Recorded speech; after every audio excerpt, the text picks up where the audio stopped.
It's a foggy day. Look.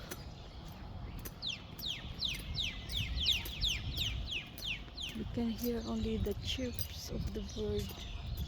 It's a foggy day. Mag-e-exercise kami ni Bunso.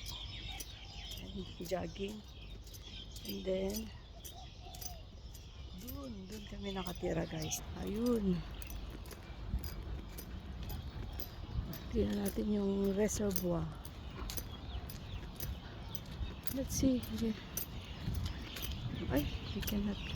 Ayun ang ano. Ayun. Open na siya. Look. Taas ng mga buildings. Pinagkukunan ng tubig. That's the Kotay. Yan.